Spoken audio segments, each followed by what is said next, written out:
Le diable n'est qu'un voleur.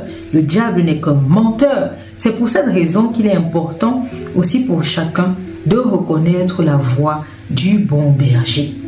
Oui, Jésus-Christ nous exhorte, mes frères et sœurs, à reconnaître la voix du Seigneur, la voix du bon berger. C'est important pour ne pas se laisser tromper dans ce monde où la duplicité règne.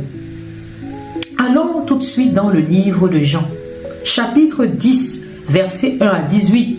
Il est écrit: en vérité, je vous le dis, celui qui n'entre pas par la porte dans la bergerie, mais qui monte par ailleurs est un voleur et un brigand. Mais celui qui entre par la porte est le berger des brebis. Le portier lui ouvre et les brebis entendent sa voix. Il appelle par leur nom les brebis qui lui appartiennent et il les conduit dehors. Il marche devant elles et les brebis le suivent. Mes amis, est-ce que vous avez bien entendu? Le bon berger appelle ses brebis et les brebis reconnaissent le son de sa voix. Il fait sortir ses brebis, il marche devant elles et elles le suivent. C'est très important. Ce passage de Jean, chapitre 10, versets 1 à 18 est très significatif, mesdames et messieurs, car le Seigneur nous apprend à identifier ses œuvres en fait. Il nous apprend à identifier ses œuvres afin que nous ne soyons plus trompés par le malin et je vais vous expliquer. Lui, il faut comprendre le Seigneur. Le Seigneur, lui, est juste. Il est droit. Il est fidèle. Il est miséricordieux.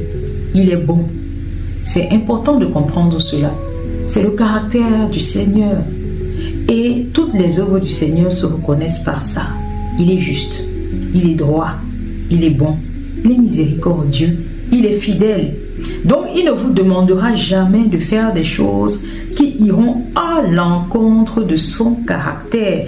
Notez-vous ça quelque part. Il est juste. Il est droit.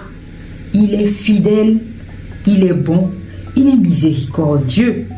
Dieu est plein de compassion.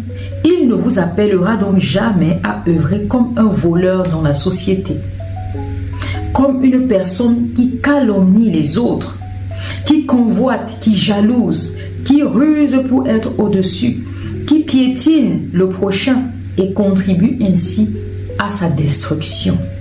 Je vais par là dire la destruction du prochain. Également, il ne vous appellera jamais à vivre dans les addictions, dans les excès, dans la dépendance